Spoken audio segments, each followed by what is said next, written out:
My house was about 30 minutes from Lorraine's office, and Michelle was driving fast. We got there without incident, and I changed the flash drives. He quickly examined the house, but did not see anything untoward. We then returned to Lorraine's office. We checked the flash drives. I decided not to look at the one in the bedroom. I didn't need to see what was happening there. It was clear that we were talking about a man as soon as he walked through the door. As I suspected, it was her boss, the man she worked for the entire time we were together, Bill Wainwright. What almost killed me was what happened when he pulled up to the house. First, he had his own key and entered the house. As he entered, James looked up and saw him. "Papa Bill!" he exclaimed and ran to hug him. This freed my hands. I broke down and started crying. I couldn't watch anymore. Lorraine watched as I broke down. Michelle, for the first time ever, hugged me and held me while I cried. It took a while, but eventually I pulled myself together. "Do you want to rest a little?" Lorraine asked, and I shook my head. The pain subsided a little, but anger began to take over me again. "What's next?" I asked. "I already have a copy of the terms of employment in your wife's company. There's an anti-fraternization clause, so you have a case against the company for violating it. Since the person with whom your wife is fraternizing is a top manager of the company cannot claim that she did not know about what was happening." We explained to Lorraine what my company's lawyer had told me and his advice. She burst into a huge smile. She picked up the phone and called him, asking for copies of the prenuptial agreement, and he emailed them to her. "This is just perfect," she said, reading the marriage contract. "Throw away everything I said before. Your boyfriend's plan is absolutely correct. If your partner wants to get rid of the company, buy him out. Put everything you have into a company, and it will immediately put it out of reach. We can sue her company for failure to comply with a court order, him for alienation of affection, her for making a false statement on her birth certificate, and both of them for money spent on the children so far. The deduction for medical bills for childbirth alone is a significant amount. It all depends on whether Robert wants to sell," I said. "I guess we'll have to wait until he comes with an answer." Michelle drove me back to the hotel, and I went up to my room. I was just about to sit on the bed when there was a knock on the door. I opened it and saw that she was standing in the corridor. "Let's go," she said. "You can't stay here." "What?" I asked. "Why?" "Because you can't be alone," she said. "You will only brood or attack the minibar. I want you where I can look after you." While she was talking, she collected my few belongings. She took me by the hand and led me out of the room, then examined me and led me to her car. "Where are we going?" I asked, finding that I didn't care. "To my house," she said. "I have a spare room that you can use." "But," I began. She turned her head and looked at me. I fell silent. I had never been to Michelle's house and was surprised to see that it was almost the same size as mine. Our house had 2 floors, while hers had only 1 floor. She led me into a room with a bathroom. "Take a shower and change," she ordered. "Dinner in 30 minutes. We ate dinner in silence. I suppose it was delicious, but I didn't taste it. My mind was occupied with a whirlpool of thoughts that could not calm down. I was furious, but I couldn't find the strength to express it. I was devastated, but couldn't find the strength to worry. All I had enough energy for now was to implement my plans. I was on autopilot, my destination was set. I was just wondering what to do after eating when the phone rang. I winced and hoped it wasn't Caroline. It wasn't Caroline. "Hello, Robert," I said languidly. "Why?" That's all he asked. "Robert and I have been friends since university. We studied together, and it was the project we worked on together that gave us the basis for starting a business. At first, I got most of the company because I had more capital to invest than he did. Caroline is cheating on me," I said, my voice wooden. "All this time." "All this time?" he said incredulously. "Do you mean none of the children are mine?" I told him. There was silence on the other end of the phone. "So you want to tie all your assets to the company and hide behind a prenuptial agreement?" he asked. Either Brian Spencer, our lawyer, explained everything, or he understood the partnership agreement much better than I did. "I want to keep 5%, he said, and stay with the company as a consulting engineer. I will discuss the details with HR. The rest is yours. Okay, I said. I'll ask Brian to prepare the documents. Gary, he said after a moment, I'm really sorry. I know it doesn't feel that way to you now, but it will get easier later. I promise. I've been almost where you are now, and it's really getting easier. Only then did I remember that he got divorced about 4 years ago. I didn't know the details because even though we were friends, he was a very private person. I just knew it wasn't very nice. So he remembered the marriage contract. He used it himself. The next morning, Michelle woke me up with a cup of coffee. Let's go, she said. We still have a lot to do. The first thing we did was go to Brian Spencer, the company's lawyer. He had already prepared all the documents for my buyout of Robert, and we completed the entire transaction in less than 30 minutes. I gave him everything I took from my home, my savings, and my 401k. I also had to take out a loan against the company pension plan for the remaining amount. Now, at least on paper, I was about $1 million in debt. My salary was almost halved because the benefits were taken out before taxes. Then we went to Lorraine's. I showed her all the documents for the deal, and she was delighted. This is perfect, she said. I'll draw up the documents today, and we can submit them on Monday if you want.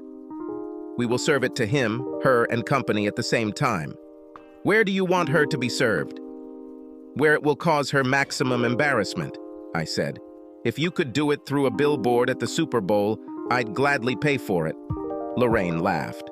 We'll serve her in the office, she said. On Monday at 10 in the morning, provided that the papers go through the court before that time. If I send them today, I should have them tomorrow afternoon. I nodded. So what now?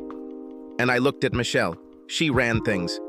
Now, she said, we have 2 more stops before you go back to the office and pretend you just got back from fighting a fire in Portland. Do you think you can hold out at home until Monday? I think I'll have to, I said. No need to guess, she said. Tell me what is needed to help you hold out until this time. I don't know, I said. Any good news? She smiled at me. Then let's go, she said. To my surprise, we stopped at the medical center, where I had all my checkups and where I had the procedure. That meant I would never be a father from now on. What are we doing here? I asked. Did you want good news? She said. Let's go. I followed her into the clinic and stood aside while she walked to the reception desk. The administrator nodded and motioned for us to sit down. We sat down. Less than 2 minutes later, my doctor came out and invited me into the consultation room. I looked at Michelle, who made no move to follow me. Please, I said, and she nodded and followed me. Dr. Harrington made no comment about my secretary's involvement in my consultation. He knew who she was and that she was not my wife, since he was both my doctor and Caroline's doctor. Why I asked my secretary to come with me was my business, not his.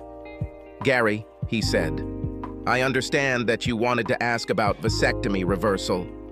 My eyes widened. Is this even possible? I looked at Michelle. There was a tiny smile on her face. Yes, it is possible. Of course, said Dr. Harrington. Since your vasectomy was performed 3 years ago, the success rate for reversal operations is about 95%. The surgery is a little longer than the original one and involves general anesthesia. But I'm confident you'll be able to father children again once we're done. And again, my eyes filled with tears. I still had a chance to become a father. It meant surgery, but it was a small price to pay for being able to have children of my own. I had no idea who I would have children with, but at least it was possible. I know it's hard to accept, the doctor said. Here is information about the operation and its cost. Unfortunately, it will not be covered by your insurance. If you would like to proceed, please let me know and we can schedule you for testing. Thank you, doctor, Michelle said, standing up and taking the information from him. We'll be in touch. Standing up, I also allowed her to lead me out of the clinic and towards her car. Is this good enough news? She asked, smiling softly at me. In an impulse, I hugged her and pressed her to me. Thank you, I said, burying my face in her hair. Then I realized what I had done. I instantly let go of her and stepped back. "I'm so sorry," I said. Gary?" she said softly. "Everything is fine." We got into her car. "One more stop, then back to the office," she said.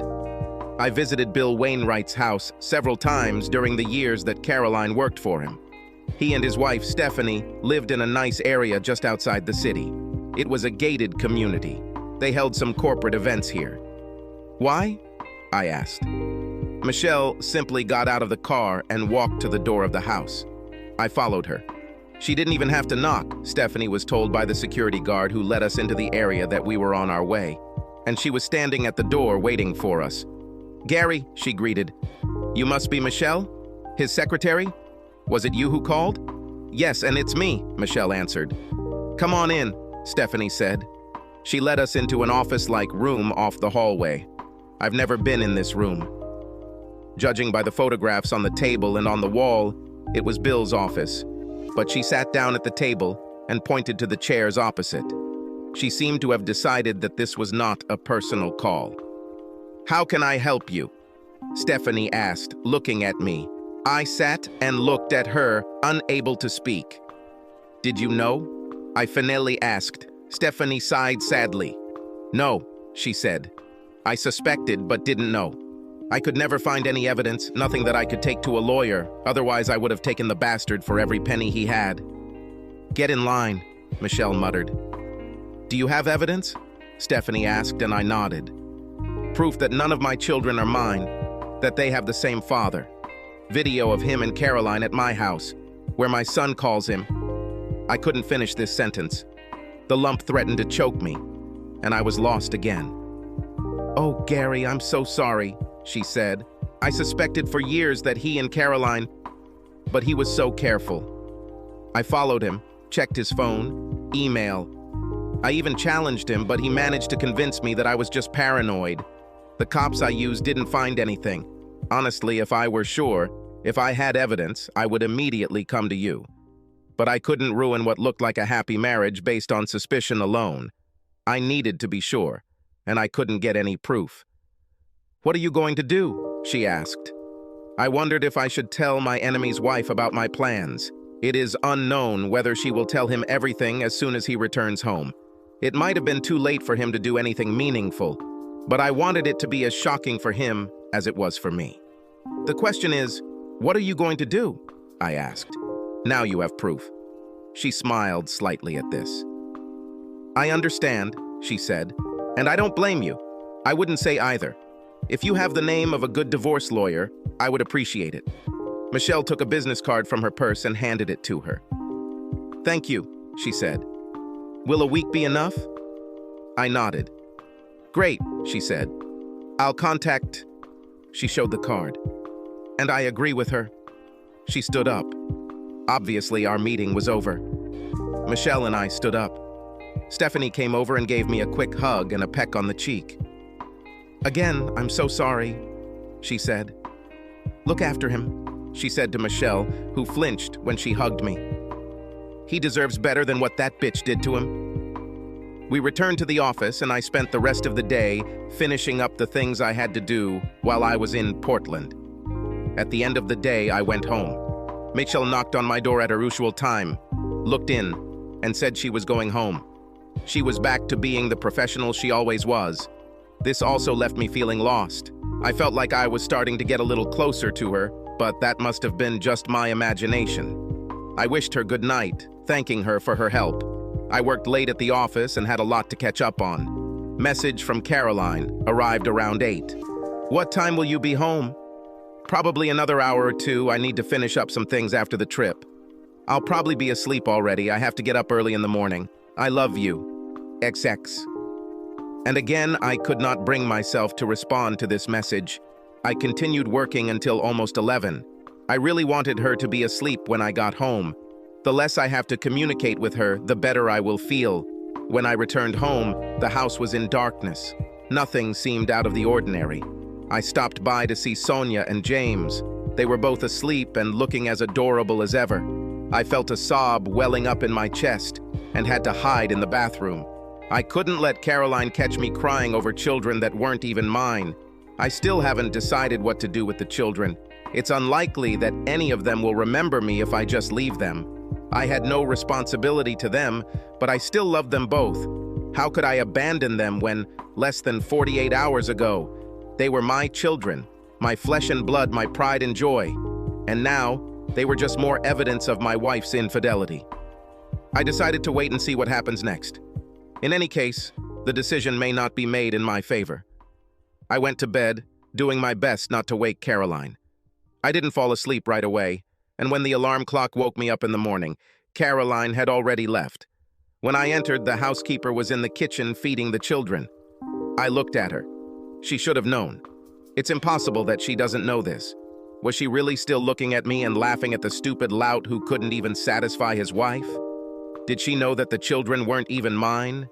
Did she take the children to say goodnight to Papa Bill, as she so often did to me? My mind was wandering, and I was imagining her and Carolina having a dirty threesome with Bill Wainwright while the kids cried in the next room. I shook my head angrily. She knew I decided, and on Monday, I will take great pleasure in fearing her. I will do everything to ensure that this little bitch never works as an au pair again. I'll tell the agency that... Wait, what am I doing? I take my anger out on someone who has little hope that this situation will turn out right. You're damned if you do and damned if you don't. If she told me she would lose her job, she could have left, I reasoned. But then it seemed that she also had feelings for our children, whom she looked after even before Sonia was born. I was angry, but perhaps not at the wrong person. Then I went to work. When I arrived, Michelle was already in the office. It was as if the previous few days had never happened. She was all business, although I noted in my planner that she had cleared my day for what she called marketing. I settled into my office and she brought me my morning coffee, as she did every day for 9 years of working for me. Then she sat down on the other side of the table. Only then did I notice that she had brought coffee for herself too. This was something she had never done before. Marketing? I asked. Since when have I been involved in marketing? She grinned. It was a pretty evil grin, and for some reason, it gave me a warm feeling inside. We need to make a plan, she said, the last part of Lorena's strategy. I looked at her, not understanding. What? I said. Tell everyone, Michelle said. Her friends, family, church groups, volunteer groups, anyone and everyone she interacts with needs to know who she is and what she has done. It won't put me in a good light, I said. I'll become a laughingstock. A cuckold who can't even satisfy his wife is raising other people's children. You have to tell your story, she said. If you don't do it, then Caroline will, and believe me, it will make you look much worse than being an ignorant cuckold. What about an abusive husband? Or someone who abuses their children? People will believe this crap, and when we nuke her, she'll respond with everything she's got. Speak up first, and people will be less likely to believe any counter-accusations. Some, of course, will believe it, but nothing can be done. Michelle put together a media package containing all the evidence of Caroline's infidelity. There was a private investigator's report, a copy of the DNA report, showing that I was not the father of my 2 children. There were copies of videos taken in my house, including the one of James greeting Bill, and videos from the bedroom that I had not seen and did not want to see. Later that morning, I received an email from Lorraine. Apparently, Stephanie gave her a sample of Bill's DNA. She checked it against the DNA test I received, and it turned out that he was definitely the father of both children. I paused. Children? I thought.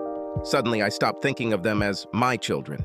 We included this new information in a package and prepared them for submission. They will be sent to Caroline's parents, my parents, and Caroline's brother and sister, who I was very close to. Electronic copies will be sent to all her Facebook and LinkedIn contacts, as well as anyone else I can send them to. Those addressed to our immediate family, I paid a courier company for delivery at 10 in the morning on Monday, the exact time the balloon was supposed to rise. I just needed to get through the weekend. I had a plan to do this, Since I'm an engineer, it took me less than an hour to design and build the small device. It had a motor, a timer, and a battery. I could set it up so that the motor would spin, creating a vibration after a certain amount of time. When I got home on Friday night, I hid the device under Sophie's pillow after the au pair left. It was supposed to go off at 6 in the morning the next day, which is about the time we usually wake up. This would wake Sophie up and therefore eliminate our weekend morning sex. Everything worked perfectly. I was woken up by Sophie coming into our room and climbing into bed with us. As a result, no sex. I smiled to myself. I managed to keep myself busy for the entire Saturday, doing all the things Caroline had asked me to do for months. When she commented on this, I simply said that it was high time they were done, since she was pestering me for so long. On Saturday night, when unexpectedly Caroline tried to provoke me into sex, I pretended to be asleep when she came out of the bathroom.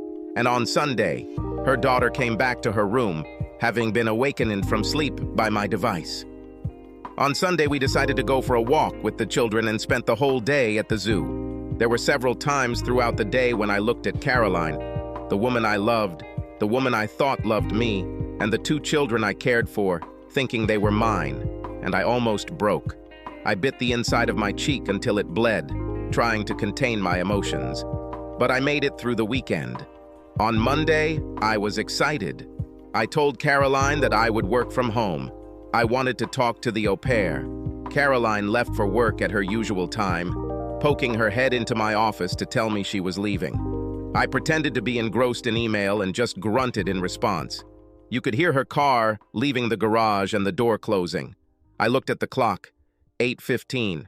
The au pair knocked on my office door. She wanted to take the children to the play center, but I said no, they should stay at home. This surprised her. I had never turned her down before, but she just nodded and went back to the children. I heard how upset James was that he couldn't go, but he really wanted to. A little after 9, Michelle arrived at the house. I was surprised, but let her in. For the first time since I've known her, I made coffee for her. At 9:30, we had a conference call with Lorraine. "Gary," Lorraine said, "this is your last chance to stop. I'm not saying you should, I'm just saying that if you changed your mind over the weekend, now is the time to say it." "No," I said, without any doubts. "Then I'll see you on the other side," Lorraine said. Everything was ready. I kept an eye on my email inbox, waiting for service confirmation emails to arrive. At exactly 10 a.m., the first one arrived, the second 3 minutes later, and the third 5 minutes later. Then my phone rang. It wasn't Caroline, as I thought, but my mother. "Gary." "Hi, Mom," I said. "What's happening?" she asked. "Did you read the package I sent?" I asked. "Yes, but..." "Then you know as much as I do," I said. "Caroline has been cheating on me, probably my entire married life with her boss. The children are not mine. I'm divorcing this bitch." "Gary, you can't..." "No, Mom. Listen, I have to work. I have other calls." I hung up. It immediately rang again. This time, it was Caroline. "Gary," I didn't answer, waiting for her to continue. "We need to talk," she continued. Still no answer. "I am going back home." She ended the call. "Caroline is on her way," I told Michelle. "I'll step aside," she said. I wanted to ask her to stay, but I didn't know how to do it. I just looked up at her. "Call me," she said, "when you find out what's going on." She left. Caroline arrived home about 20 minutes later. I heard her car drive up to the house. She didn't even bother going into the garage. I didn't know what to expect when she walked into the house. I didn't know whether she would come in armed or slip away with her tail between her legs. Anyway, she came into my office and sat down opposite me at the table. "Gary, she began. "Not interested," I interrupted her. "But..." "Not interesting," I said. "You don't even want..." "No," I said. "I don't want to hear a single word from your mouth. You lied to me for 9 fucking years. Neither child is mine, but you convinced me to get a vasectomy while you were still on the pill so you could continue with Daddy Bill." At these words, her eyes widened. So no, Caroline, I continued. I don't care what you have to say. My lawyer card is in the package you received when you were served. If you have something you think I should know, talk to her. What about the children? She asked. What children? I answered. I don't have children, and if it were up to you, I would never have them. I would ask why you did this to me, but I don't want to hear another lie. I'm not interested in your excuses, justifications, or reasons. I want this to end so I can pick up what's left of my life and move on. I called the au pair into the room. She could hear me because my office door was open, and she was only in the next room. You're fired, I said, immediately. Leave immediately. What? She said. Why? Because you covered for her, I said, pointing at Caroline. You knew she was having sex with her boss, and I don't know if you knew the kids belonged to him and not me, but you definitely knew what was going on. I have video evidence of you talking to Bill about children. Get out.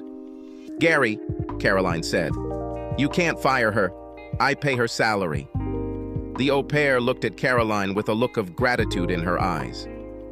Okay, I said. I have already contacted the agency and informed them that you were complicit in an extramarital affair and agreed not to take any action against their company if they remove you from their register. So if Caroline wants to keep you, she will not only have to pay you, but also take care of all the other things like taxes, vacation, pension, sickness, not to mention insurance. The au pair's face lost color. Not only did she lose her job, but she was removed from the agency's books. This would make it almost impossible for her to find other domestic work. The agencies talked to each other. Now get out, I said, and she ran away. Did you have to do this? Caroline said. She shouldn't have. You started talking again, I said. I told you I don't want to hear it. What I want is for you to get your things, get your kids, and get out of my house. This is my home too, she said. According to the documents, no, I said. It is registered in my only name. So until the courts rule otherwise, get the hell out. She jumped slightly when I shouted. James entered the room. Mommy, he said. Sonia fell. Caroline, with a stunned expression on her face and tears running down her cheeks, stood up and walked towards her daughter. I closed my office door and stayed inside while she packed her things. A few minutes later, she returned, holding Sonia in her arms. Are you going to say goodbye to Sonia? Not this, I said. She is not my daughter and he is not my son. Take them to Papa Bill and let him take care of his children. They have nothing to do with me. Gary, Get out. She heard the front door close and a few minutes later, her car started up. She is gone. I released the breath I had been holding for what seemed like an eternity and crashed to pieces. I didn't hear the door open and I jumped when a pair of arms wrapped around me and I fell with my head in my hands. I looked up and saw Michelle holding me. She pulled me to her and hugged me as I sobbed. It took me a while to pull myself together again. I just threw away 9 years. My marriage, my children, my life are gone.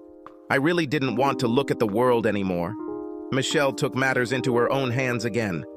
Let's go, she said. Lorraine said it would take Caroline about 4 hours to get an emergency warrant to occupy the house. Because she has children and this is a matrimonial home, she will be back. Do you really want to please her by throwing you out of your own home? We collected some of my clothes and all the important documents. I had to figure out where to stay, but I loaded my car in Michelle's car with my things and left. We first went to the office where I was serviced later that day. Lorraine called me to wait for the presentation. There was not only an order to occupy the house, but also a restraining order, meaning that I was forbidden to come within 100 meters of the house. If I want to pick up anything, I will have to make an appointment and be accompanied by Caroline's attorney at my expense. Not understanding what was happening, I discovered that I had moved into Michelle's spare room. All my clothes were in the closet, and all my papers are now neatly stacked in the office cabinets. A week has passed since Caroline filed. I would work and then go back with Michelle to her house to eat and then sleep. In the morning, she brought me coffee, cooked breakfast, and then we went to the office together. It seemed like nothing had changed between us. She was still all business. And other than a hug when I broke down at home on the first day, I never smiled at her. However, I had nothing to smile about anyway. On Monday morning, we had an appointment with the lawyers for the company that Caroline and Bill worked for. I didn't know the details, but apparently we filed a claim for an amount that the company couldn't afford. They had insurance, but the maximum amount was $1 million, and we were filing a claim for much more than that. Their lawyers were businesslike. Lorraine, my lawyer, grinned like a Cheshire cat. "What needs to be done?" their lawyer asked. "For you to agree to this?"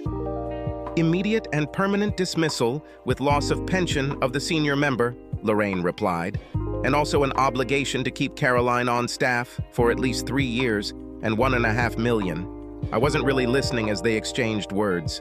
In the end, they agreed to all of the above, but I would only get $750,000.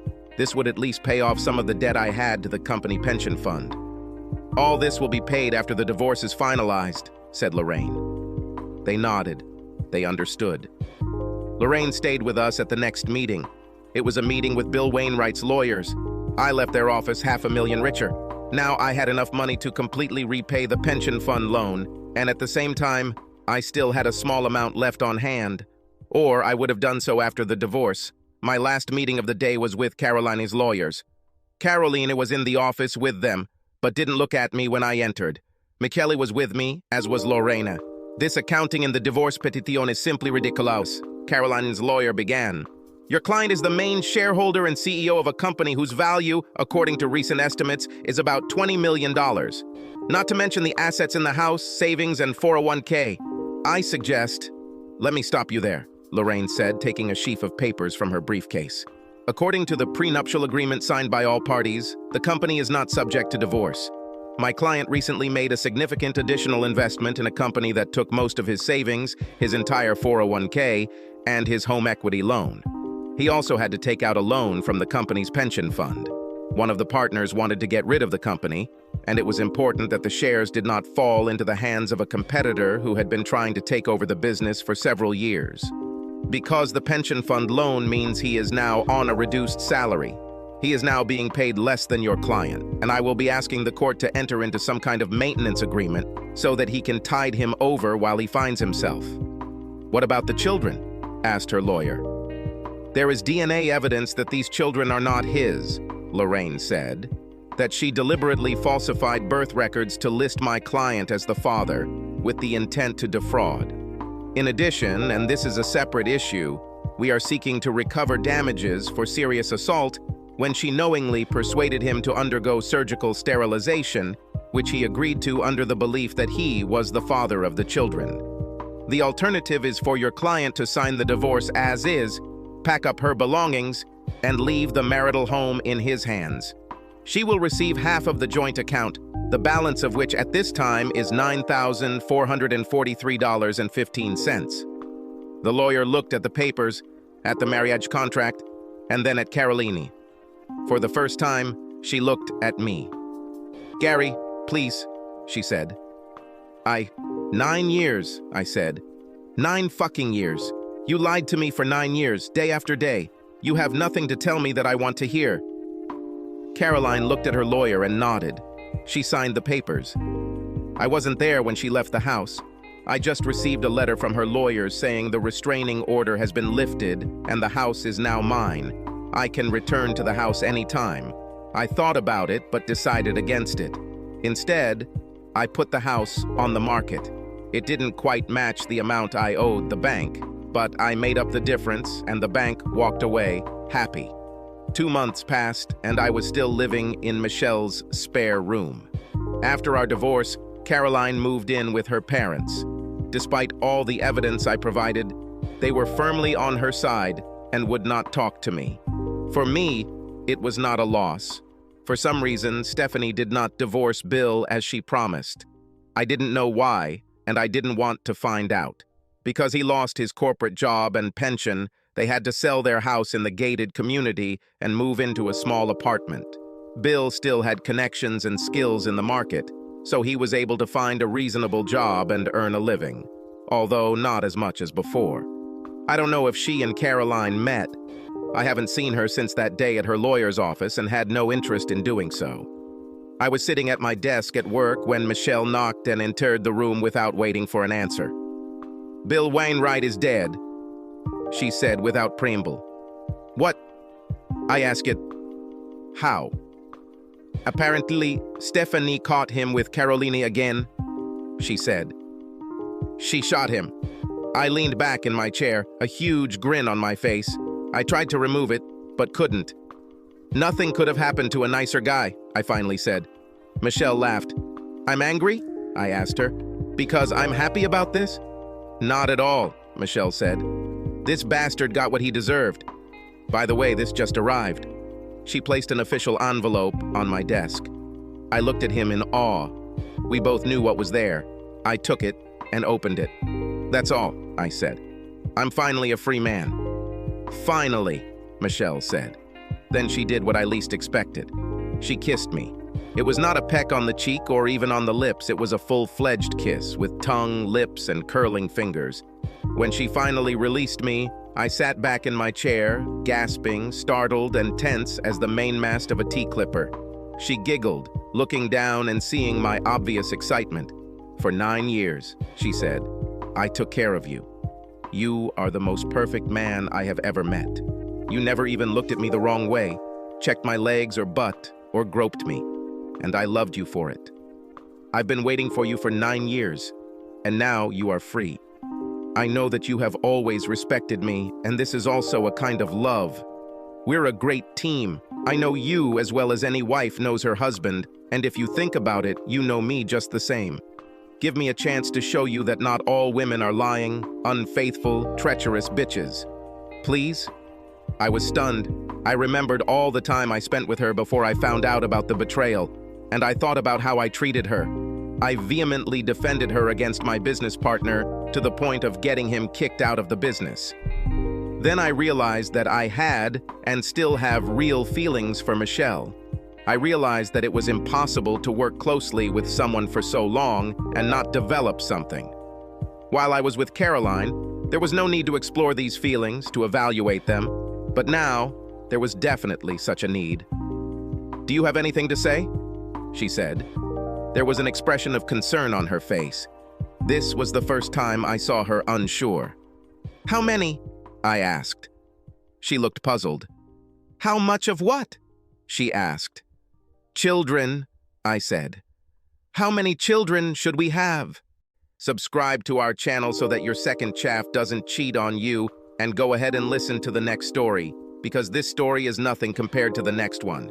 If you're under 18, don't even think about listening to the next one.